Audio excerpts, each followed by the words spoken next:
if you're talking about sex, and that's a nut. That's not me. Go to the guy down the street because it's not Michael Jackson. Tunnel theory. The dungeon theory. Oh, how there are tunnels in his house, and how Michael Jackson in the song says, "I always feel like somebody's watching me." And I heard there's a tunnel connected from Diddy's house to Michael Jackson's house. No way. Yeah, you didn't know that? So, I fact-checked this whole thing. There's only proof that in Diddy's pool, there are tunnels leading to a private grotto. Is it the Playboy Mansion?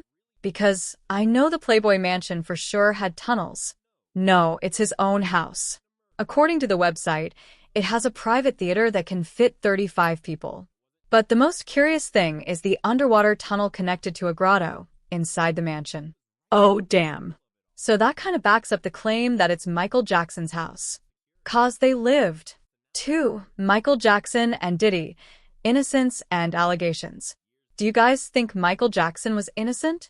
Recent court documents against P. Diddy have come out exposing his involvement in a sort of blackmail ring. The papers allege P. Diddy's security guard, Fahim Muhammad, was the guy you called to cover up a crime. Fahim used to be Michael's head of security before joining P. Dungeon theory. Oh, how there's tunnels underneath his house? And how That's Michael crazy. Jackson in the song says, "I always feel like somebody's watching me." And there's a tunnel connected from Diddy's house to Michael Jackson's house. No way. Yeah, you didn't know that? I That's actually a did big not one know right that. now. So I fact-checked this whole thing. There's only proof that in Diddy's pool, there's tunnels leading to a private grotto. And Is it the Playboy Mansion? Because I know the Playboy Mansion for sure. No. Had tunnel. It's his own house. So according to the website, it has a private theater that can fit 35 people. And the most curious thing about his property is that the underwater tunnel connected to a grotto is inside a mansion. Oh, damn. So that kind of backs up the fact that it's Michael Jackson's house because they live close. And get this, Fahim was one of the first people on the scene when Michael Jackson died. With all the strange deaths connected to P. Diddy, he's starting to look a lot like Epstein. Think Michael Jackson was innocent? Recent court documents against P. Diddy has come out, exposing his involvement in a sort of blackmail ring. The papers allege P. Diddy's security guard, Fahim Muhammad, was the guy you called to cover up a crime. Fahim used to be Michael's head of security before joining P. Diddy. And get this, Fahim was one of the first people on the scene when Michael Jackson died. With all the strange deaths connected to P. Diddy, he's starting to look a lot like Epstein. But I want to know The tribute party incident. Regarding Michael Jackson, at a party in Los Angeles, apparently a bunch of celebrities got together for a tribute party. One of Michael Jackson's songs was playing. What was the name? Man in the Mirror. There we go. Celebrities like Queen Latifah, Wesley Snipes, and Hill Harper were dancing, having a good time to his music. Suddenly, Puff Daddy freaks out and says, "Can you guys stop for a minute? While you're talking and laughing, you're not hearing his words. You're not listening to what he's saying. I need you to hear the message he's telling us." Oh, please. Like everything he does, it's a big, "Look at me. Daddy, look at me." He turns up the music full volume and yells over it, "Michael, I hear your words. I hear what you're saying." People say it's ironic because Man in the Mirror is about self-reflection and change, and Diddy's acting like the exact opposite. Michael Jackson at a party in Los Angeles. Apparently, a bunch of celebrities got together and they were having a tribute party for Michael Jackson. And one of Michael Jackson's songs was playing. What was the name of the song? A Man in the Mirror. Man in the Mirror was playing. There we go. And, you know, the celebrities like Queen Latifah, Wesley Snipes, Hill Harper, they were all dancing, having a good time to his music, and all of a sudden Puff Daddy freaks out, and he says, "Can you guys stop for a minute? While you guys are talking and laughing, you're not hearing his words. You're not listening to his words. I need you to hear what he's saying. Listen to the message that he's telling us." No, please. I mean, it's like with everything he does, it's a big, "Look at me, Daddy, look at me. I need you to listen to Michael's words. He's bad. Really, really bad." I mean, come on. No. Billie Jean is not his son. And neither is Prince Michael or Prince Michael II. Listen to his words.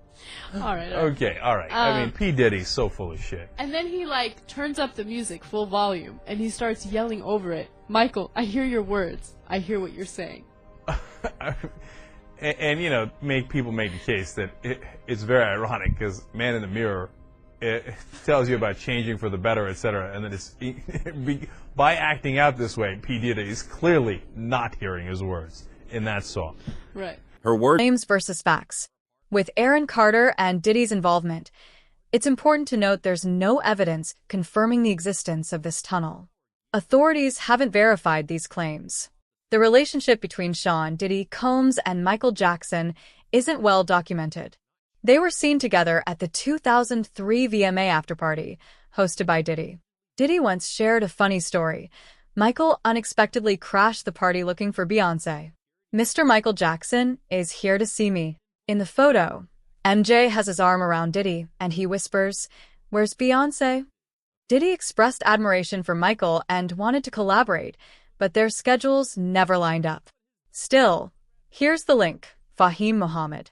He used to be Michael Jackson's security chief, and later worked for Diddy. 5. Diddy, Sony, and the rap industry. Michael Jackson hated the rap industry. At an award show, he said, "These artists do so much, and these companies take advantage of them. I'm leaving." I think it was Sony. He basically owned Sony, had 50% of what Sony made. "I'm leaving. I don't think they'll like this." How does this connect to Diddy? His head of security. Diddy's involvement.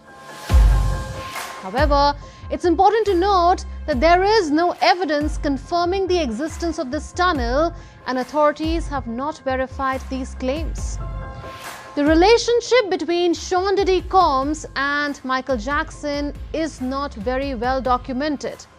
They were seen together at the 2003 VMA party hosted by Diddy, but there's no indication of a close friendship. In fact, Diddy shared a funny story about Michael unexpectedly crashing that party while looking for Beyoncé. Mr. Michael Jackson is here to see you. I chit-chat, and so right there he has his arm, bring that up so they can see his arm around me, but then you don't see the shot of him whispering in my ear. Right after the shot was taken, he whispers in my ear, he says, "Where's Beyoncé?" Really? In a later interview, Diddy expressed his admiration for Michael and a desire to collaborate, but their schedules never matched. Now here's a surprising link between Sean Diddy Combs and Michael Jackson you must know. Fahim Muhammad, Diddy's head of security, used to work for Michael Jackson as his security chief. Notably, Muhammad was among the first to discover Jackson's body after his death. Before working for Diddy, Muhammad was Jackson's bodyguard and driver. Was Michael Jackson's former head of security. People are calling Fahim the Lester from GTA. If you're in trouble, you call Fahim. He'll get you out of anything. Michael died in 2009. Fahim graduated business school in 2008. How do you go from a business diploma to head of security for the most famous artist in the world? Was connected to Michael Jackson's how. Michael Jackson hated the rap industry because on an award show, when he got his award, he's like, "These artists do so much and these companies take advantage of them. I'm leaving," I think it was Sony he has? He basically owns Sony. Word. Because he has 50% of whatever Sony makes. Yeah. He's like, "I'm leaving. I don't think they'll like this." So how does this relate to Diddy? His head security, his name is Fahan. He was Michael Jackson's head security. So he snuck a spy in type Fahan shit? he's like the Lester, people are saying, in GTA. Yeah. Because whenever you're employed by Diddy and you get into police or you get pulled over, you call Fahan and he'll get you out of everything. So they had police help. Why, hello, how you doing? How can I help? Can't handle the heat, my friend? Okay, leave it with creepy Uncle Lester. Michael Jackson in 2009, Fahan graduated in business in 2008. Business? How do you go from a business diploma to the head of the #1 musical artist in this generation? Yeah. Right away. You got connected. What? Legal jeopardy. For Combs, the challenge in this new superseding indictment is serious. Any one alleged victim could mean life in prison. He would have to disprove each and every one of the 4 alleged victims, because if even one is believed, he's done. Combs' trial fast approaching. Prosecutors are adding to their case, now hitting the former rap mogul with additional sex trafficking charges. ABC News' chief investigative correspondent Aaron Katursky is here with those details. Good morning, Aaron. Hey, good morning, Janae. Sean Combs is set to go on trial 1 month from today, and the case against him just got a little bigger. This morning, Sean Diddy Combs faces 2 additional criminal charges a month before he's scheduled to stand trial in New York. Federal prosecutors charged Combs with an additional count of sex trafficking and an additional count of transportation to engage in prostitution. Both relate to an individual referred to in court papers as Victim 2. Combs previously pleaded not guilty to one count of each of those charges, as well as the most serious charge he faces, racketeering conspiracy. For Sean Combs, the challenge in this new superseding indictment is that any one alleged victim could amount to serious prison time. He would have to disprove each and every one of the 4 alleged victims, because if even one is believed, he could serve life behind bars. Combs now faces a total of 5 federal counts that could get him decades in prison if convicted. His attorneys are downplaying the new indictment, saying in a statement these are not new allegations or new accusers. These are the same individuals, former long-term girlfriends who were involved in consensual relationships. This was their private sex life, defined by consent, not coercion. But the indictment says Combs lured women under the pretense of a romantic relationship into engaging in sexual encounters, and when he didn't get his way, prosecutors allege Combs kidnapped a woman, flashed a gun, and dangled a female victim over an apartment balcony. Prosecutors are pushing to use a video obtained by CNN that appears to show Combs kicking and dragging then-girlfriend Cassie Ventura in a Los Angeles hotel. Defense attorneys say the video is deceptive, and they're trying to exclude it. The judge believes that the defense is arguing that it's been tampered with and there's no other original copy, then that video will not be shown to the jury and cannot be considered for any of the alleged crimes. Jury selection is set to begin a month from today, May 5th. The plan is to call 300 prospective jurors a day. Evidence debate. If the judge believes the defense, that the video has been tampered with and no original exists, then it won't be shown to the jury and can't be considered. Jury selection is set to begin a month from today, May 5th. The plan is to call 300 prospective jurors a day. Yeah, so since KK has been kind of roped into this because she was Diddy's right-hand woman, she's kind of not been really seen too much. I mean, there was pictures of Diddy the day that after he settled Cassie's lawsuit, he's like, the pictures of him are outside his Miami house. He's looking really stressed. And there's a woman there in a robe next to him. That's KK. But really, since that moment, we haven't seen too much of her. And she's been named in 3 lawsuits, one by a former producer who worked with Diddy on the Love album, a former executive assistant, Phil Pines, who we've spoken about at length on this podcast, and then a woman called Ashley Parham, who is in San Francisco. So she has not really been saying too much of anything until now. Yeah, people were speculating that she'd gone missing because she did have public-facing profiles on social media, but those seem to have been wiped and her LinkedIn deleted. Now, Cheyenne, you've got a response from her. People have been reaching out to her for months and months trying to get a response. What has she said to you about her involvement or lack of involvement? Yeah, so in a statement given to me at Rolling Stone, KK basically said that she's been dealing for months with these really awful allegations, and they're causing her family harm, they're causing her harm, and she definitively says, I've never condoned or abated and abetted this. There was KK's silence. KK has been roped into this because she was Diddy's right-hand woman. Since he settled Cassie's lawsuit, she's barely been seen. There are photos of Diddy outside his Miami house looking distressed, with a woman in a robe beside him. KK.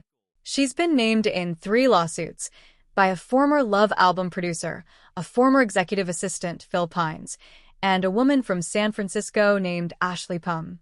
People thought she went missing. Her social media and LinkedIn were wiped. In a statement to Rolling Stone, KK said these allegations are hurting her and her family. She stated, I've never condoned or abetted this. I got something. Because this seems to be like the last year and a half, there's been all this talk about these Hollywood parties. Let's talk about it. Amber, what's really going on? I don't know. You ain't never been invited to these Hollywood parties? I've been to probably everyone. I've been to every Puff party. I've been to every white party since 2009. I've been to every party, and you just go in the right room, not the wrong room. I don't think there's rooms, Chad. I'm gonna be honest. Now look, I'm gonna be very, very transparent on the show. If these freak-offs are happening, it's on a completely different day than the actual Puff parties. Okay. it's not that day because every time I was there, Puff was there the whole time. You know, he got the Ciroc. He's on the DJ booth. He's the host of the party. I will say that. Now, I've had this conversation with Ray J. Ray J is one of my best friends. I said, Ray, did they ever invite you to a freak off? Because they never invited me. And I done been at these parties. I just feel like, why I didn't get the invite? Because they know you don't get down like that. Maybe they know I don't get down like that. Okay, cool. But you would think maybe an assistant would come up and be like, hey, you like girls? Or like, you know, you into... Never. No one ever asked me that. They never asked Ray J either. And me and Ray J was talking about it. We were like, I done been to the party, the after party, the after party. I never seen none of that stuff. Right. But that's not to say that it does not happen or invalidate people that... But I do think it's a different day that I'm just not invited to. I don't know.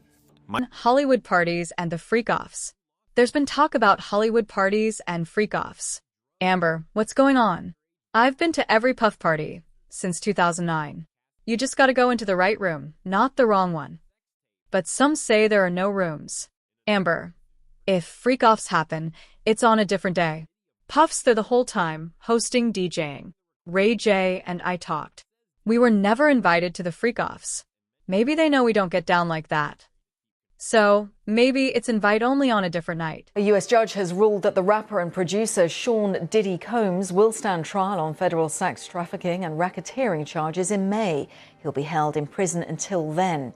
Sean Combs has pleaded not guilty to charges that he used his business empire to transport women and male sex workers across state lines to take part in recorded sexual performances. If convicted, he could face a life sentence. David Willis reports. Among those present at the Manhattan courthouse, Sean Combs' 83-year-old mother, Janice, who earlier in the week sprang publicly to his defense. Have you guys spoken to your father? Have you spoken to your father? And other family members, including his twin daughters, Jessie and Delilah. Christian, have you spoken to your father? Hey, straight ahead, dog, straight ahead. One of hip-hop's biggest names, the man who shaped the sound and culture of an entire generation, has spent the last 3 weeks in jail. Raids by heavily armed agents on his homes in Miami and Los Angeles in March this year led to federal charges of racketeering and sex trafficking. Combs, who is also facing a slew of civil lawsuits, has pleaded not guilty and blew kisses to family members in the courtroom before being led away. His lawyer has called the sexual activity described by prosecutors consensual, citing, amongst other things, the leak of this security video alleged to show Sean Combs assaulting his ex-girlfriend Jessie Ventura in the hallway of a Los Angeles hotel in 2016. Combs' lawyer asked the judge to impose a gag order banning prosecutors from leaking evidence in the case to the media. Sean Combs is due to stand trial in May of next year. Prosecutors have said further charges may follow, but he already faces the possibility of spending the rest of his life in jail. David Willis, BBC News, Los Angeles. Diddy to stand trial. A U.S. judge has ruled that rapper-producer Sean Diddy Combs will stand trial on federal sex trafficking and racketeering charges in May. He's currently being held in prison. He's pleaded not guilty. If convicted, he could face life. Among those in court, his 83-year-old mother, Janice, and his twin daughters. Diddy is accused of transporting women and male sex workers across state lines for recorded sexual acts. His lawyer insists the acts were consensual. Video evidence of a 2016 incident has surfaced, but Diddy's team is asking for a gag order to prevent leaks. The trial is set for May next year. More charges could follow.